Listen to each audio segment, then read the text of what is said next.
Sa bagay, sa ginagawa po ni Inday, ang consequences po sa kanyang political career, negatibo po. Self-destruction po ang ginagawa ni Inday.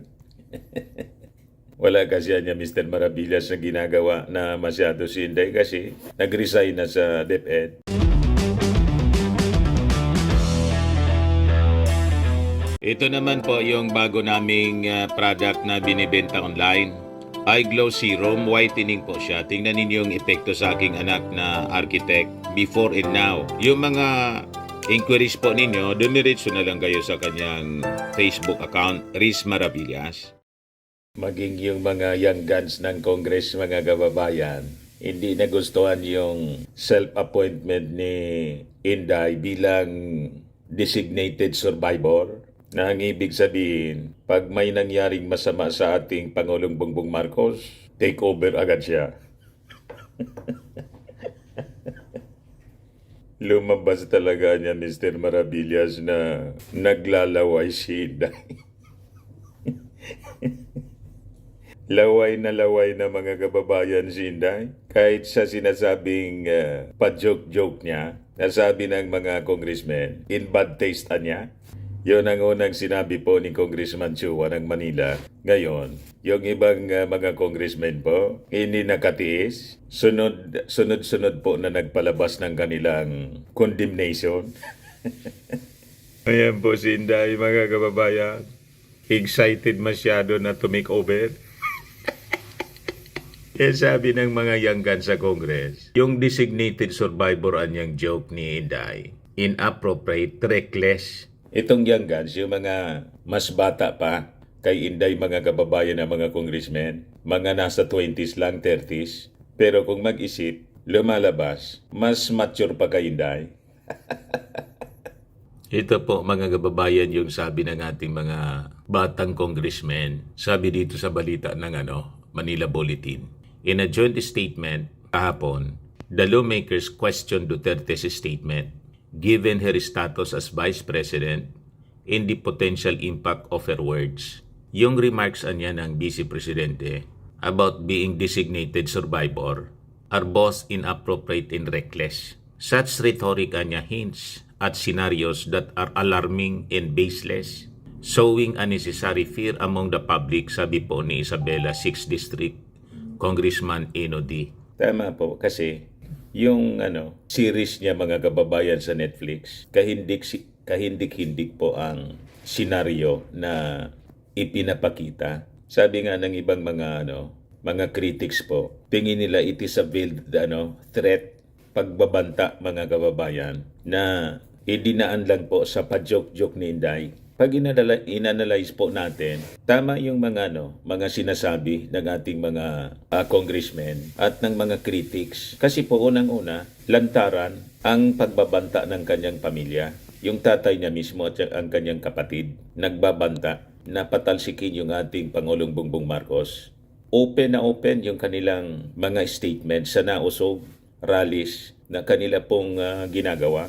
Pagkatapos, ito yung statement na sinabi ni Inday matapos siyang tanungin ng mainstream media kung mag-attend ba siya ng SONA. Pwede naman niyang sabihin na hindi ako makaka-attend kasi may mga iba akong bagay na ginagawa ngayon. Although alam na ng mga mamamayang Filipino, it is expected. Ako nga po, I was not expecting na si Inday dadalo pa sa SONA after na mag-resign siya mga kababayan. Sabi nga ng ibang mga observers, mas malala pa si Inday kay Leni. Kasi si Leni, nag-attend ng lahat ng SONA ng dating Pangulong Digong kahit hindi sila magkapartido at laging inaaliposta ni Digong si Leni. Pero por respeto sa opisina ng Presidente, never na nag-absent si Leni Robredo sa SONA. Kasi bilang elected official at pangalawang Pangulo, kailangang alam niya kung ano ang direksyon ng pamumuno ng isang Pangulo. So lumalabas, mas responsable pa si Leni at mas okay pa yung ugali ni Leni kaysa kay Inday. Diba? Mas malala pa si Inday kay Leni, baga kababayan. So sabi po ni Congressman Eno D, bilang anyang high-ranking official, ang bawat salita na lumalabas sa bibig ng Vice Presidente carry significant weight. Such remarks anya can influence public perception and national stability. Tama po. Sa bagay, sa ginagawa po ni Inday, ang consequences po sa kanyang political career, negatibo po. Self-destruction po ang ginagawa ni Inday. Wala kasi niya Mr. Maravillas na ginagawa na masyado si Inday kasi nag-resign na sa DepEd. May kasabihan po tayo and it's a biblical verse. Sabi sa Philippians chapter 4 verse 8, an idle mind is the devil's playground. Paganda mga kababayan, wala masyadong pinagkakabisihan kung ano-ano na lang pumapasok sa kanyang isip. Yung kanyang utak nagiging playground ng Diablo. O diba? Kaya ang pumapasok sa isipan ni Inday mga kababayan, masasama. Pag-iisip ng masasama sa kapwa. Kaya lumabas sa kanyang bibig. Kahit yung tingin ng iba, it's a joke. Pero in bad taste mga kababayan, sabi ng mga young guns congressmen, inappropriate and reckless niya. Hindi dapat binibigkas ng isang high-ranking official ng ating gobyerno. Paano nga po, yun ang kinalakihan ni Inday. Pamilya ng palamura, mga masasama ang pag-ugali. Tapos, gustong magpresidente. Tinutulak ng mga supporters niya na tumakbo. Run, Sara, run. Payag kayo. At yung masama mga kababayan, 2 years pa lang yung ating Pangulo. Gusto nang i-take over yung Palasyo Malacanang. Pero yung ating Pangulo po, hindi man magpalabas ng anumang statement. Busy lang yung ating Pangulo mga kababayan sa kanyang trabaho. Ayan po yung ating Presidente. 23 hours ago, pinamunuan ni Pangulong Ferdinand Marcos Jr. ang distribution ng presidential assistance para sa mga magsasaka, mangingisda at pamilyang apektado ng El Nino sa Aurora sa isang seremonya sa Baler, Aurora. Kahapon po ito. Diba? Yan ang ating Pangulong Bongbong. Ito pa, presidential assistance to farmers, fisherfolk, and families in Region 3, City of San Fernando, Pampanga. Ang daming tao po. Ayan po si Congressman Dong Aquino. Isa sa nag-condemn sa inappropriate statement po. Nasobrahan niya sa Netflix si Inday. Pamilya nyo, lalong-lalo na kay President Ferdinand Edwin Marcos Sr. Number 2, ang sinasabi ng mga gobernador sa Mindanao, ang sinasabi po, ito lang ang Pangulo. Dahil nalapit niya ang mga national tulong, yung mga ayuda sa ating mga kababayan. Walang kalamidad, pero nandyan po ang ating Pangulo. Walang sawang tumutulong sa araw-araw sa pag-iikot niya. And I'm one of the witness of that.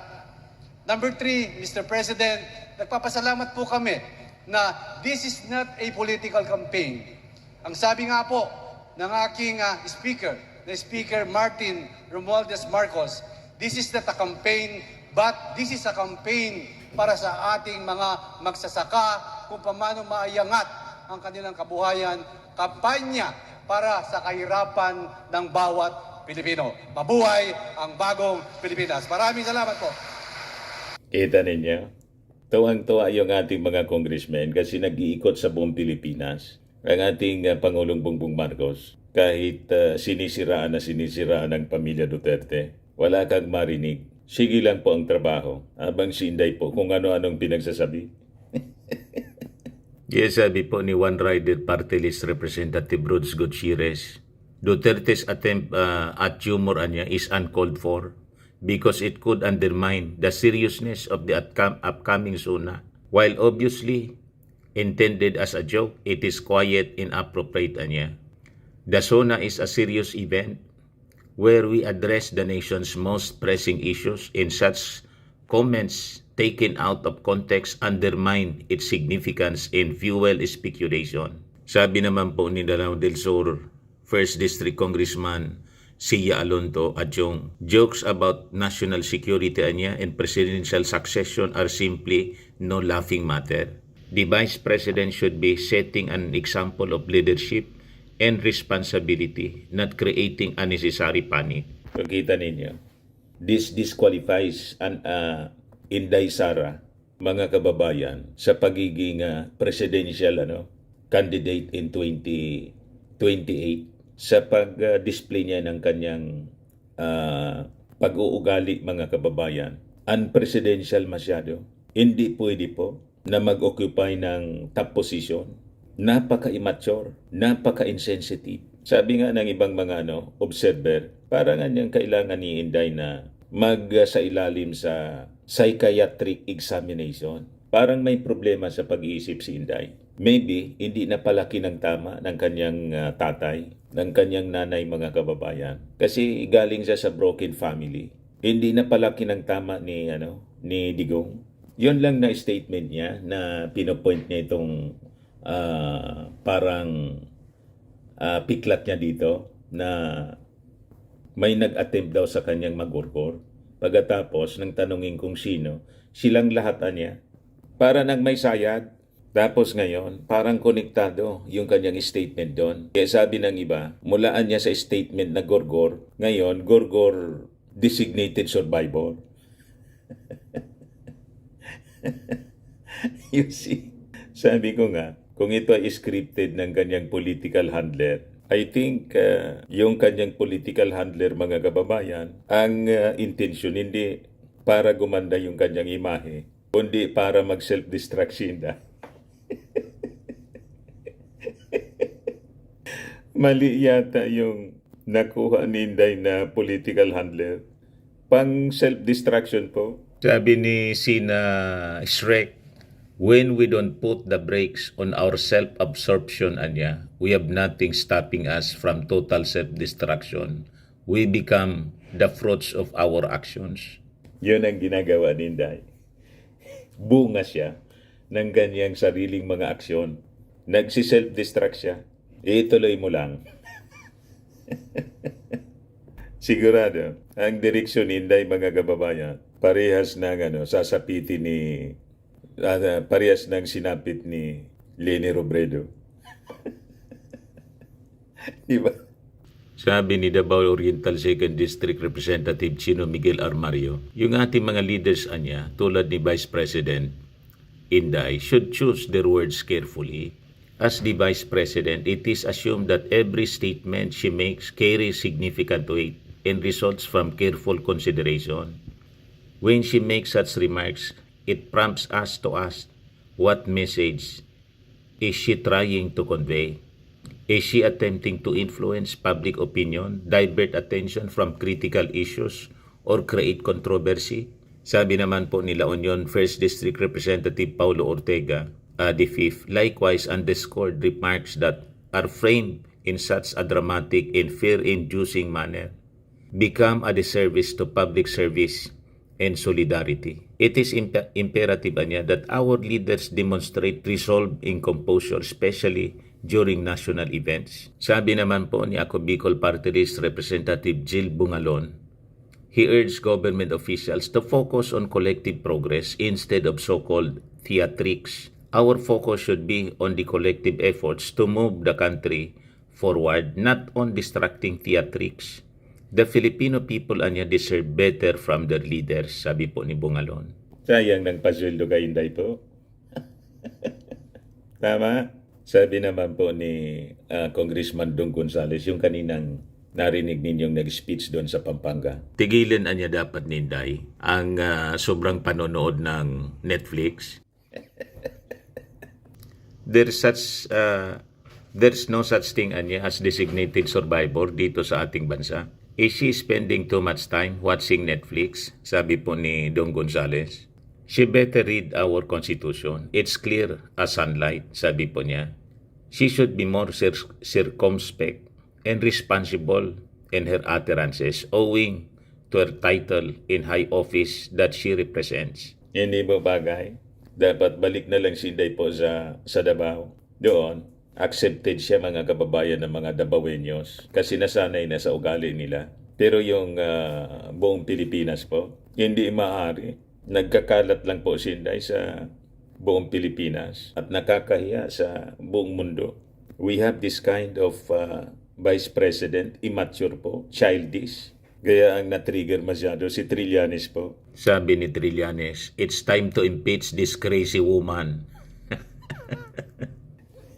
Tinawag na baliw. Ay, ito si Inday.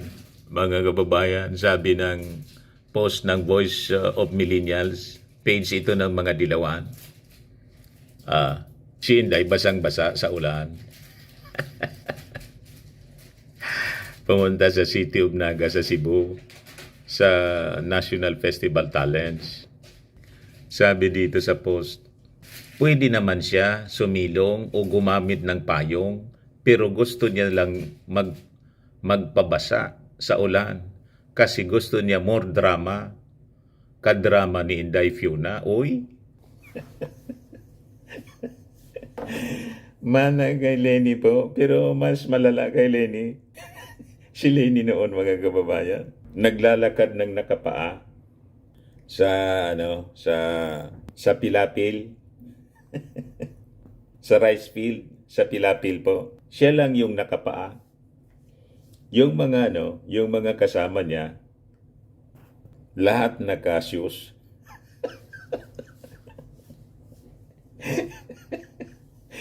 Ito si Inday, mga kababayan, duda ako na yung handler ni Lenny Robredo na nagpatalo kay Lenny.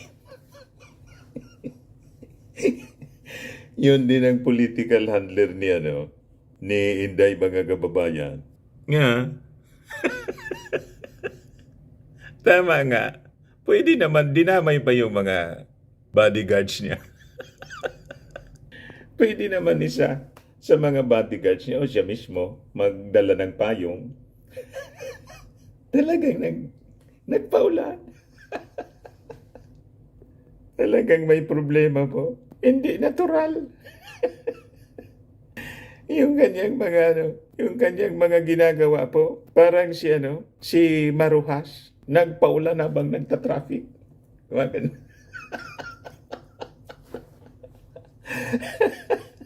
Sablay. Mga propagandang sablay, mga kababayan. Hindi po talaga. Walang papantay sa ating Pangulong Bongbong Marcos. Tingnan ninyo yung ating Pangulong Bongbong Marcos. Oh. Natural na natural yung kanyang ginagawa. Sige lang ang tulong po. Yan o. Sabi rito, siniguro ni Pangulong Ferdinand Marcos Jr. na tuloy-tuloy ang paghanda para sa posibleng epekto ng La Nina sa Central Luzon. Ibinahagi niya ang mga detalye ng Agawang River Flood Control Structure Project, maging ang 183.41 million pesos inilaan para sa preposition relief supply sa riyon. Sa seremonya sa Baler, Aurora, namahagi rin si PBBM ng tulong pinansyal na tig 10,000 pesos sa bawat benepisyaryong magsasaka at mangingisda na apektado ng El Nino sa Aurora, habang 147.6 million naman ang para sa LGU. O ito naman sa Zambales po, sa distribution ng Presidential Assistance sa San Fernando, inihayag ni Pangulong Ferdinand Marcos Jr. ang plano ng pamahalaan na labanan ang mga illegal na Philippine offshore gaming operators or POGOs at illegal na droga sa Pampanga. Umabot naman sa 205.58 million na tulong pinansyal ang inihatid sa Pampanga. 105.58 milyon naman para sa Bataan, Bulacan, Nueva Ecija, Tarlac at Zambales. Bukod pa rito, mayroon ding ibinahaging makinarya, bangka at livelihood support para sa mga benepisyaryo ng TUPAD at TESDA. Sige-sige lang ang serbisyo po. Yan ang ating Pangulo. O, diba? Ito yung sa Rizal naman po, 97.6 97.14 million. Yan o. Grabe, mga kababayan. Ito naman sa sa Cavite at Rizal, personal na iniabot ni Pangulong Ferdinand Marcos Jr. ang 178.65 million halaga tulong mula sa Office of the President sa iba-ibang ahensya para sa maapektado ng El Nino sa Cavite at Rizal. Inihayag ni PBBM sa distribution sa Dasmariñas City ang mas maginhawang pagbiyahe natin ng mga paparating na infrastruktura gaya ng LRT-1, Cavite Extension Project at Calax, Cavite Segment at Islex, Toll Road 4. Yan po. Di ba? Grabe. Ito naman yung sa sa Batangas, Laguna at Quezon Province. 170 million pesos na tulong. Yan. Araw-araw na po yung paglilibot sa buong buong Luzon ngayon. Noong isang linggo sa Mindanao, Visayas and Mindanao. Di ba? Ganyan kasipag yung ating Pangulong Bongbong Marcos, pero nilalait pa rin ang mga DDS vloggers. Nang nausog, wala daw ginagawa yung ating Pangulong Bongbong Marcos. Ang walang ginagawa si Inday. Kasi nag-resign na sa kanyang trabaho as DepEd Secretary. At kung ano-ano na lang ang mga pinagsasabi. Kasi wala pong walang pinagkakaabalahan. Sayang pasweldo ng mga mamamayang Pilipino. Sabi po ni ating party list Congressman Asidre, sabihin mo niya, ano yung rason mo? Bakit inisnab mo? Ayaw mo mag-attend sa SONA ng ating Pangulo? Yan po. Stand by your convictions, ma'am.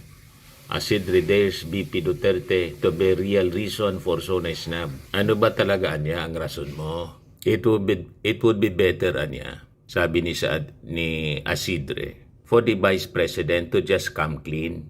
The public knows that Vice President Sara Duterte's political situation is currently in flux.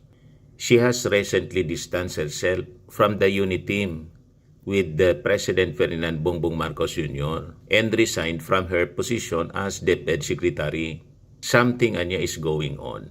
At the very least, she should come clean and explain why she cannot or does not want to attend. Wag dapat niyang itago. She should not hide behind cheap jokes. Again, the public knows something is up. Stand by your convictions, ma'am. So tama po. Pero sa mga nausog rallies po at sa mga sinasabi ng mga nausog vloggers, pinagmamalaki nila at hindi nila itinatago na may plano sila talaga na patalsikin yung ating Pangulong Bongbong Marcos. May countdown nga po sila. Yung unang countdown nila, June 30. Paano lumipas na po yung June 30? June 30 na po ngayon. At 13 ng July pala. July 30 na po ngayon. July 13. Si PBBM pa rin yung Pangulo. Sabi ko nga po mga kababayan, 4 years pa kayong iiyak. Assuming kayo. Gusto kasi nilang itulad yung ating Pangulong Bongbong Marcos kay ERAP. Gusto nilang i-take over yung Palasyo Malacanang. May countdown sila. Malapit na niya. Malapit na kayong mabaliw sa kakaisip. Masama kasi yung mga pagnanasa ninyo. Kaya hindi kayo pa intulutan ng ating Panginoon na magtagumpay sa inyong mga masamang pagnanasa. Tama pa? Ayan man lang, mga kababayan. Ako po si Dante Maravillas. Bye-bye. God bless.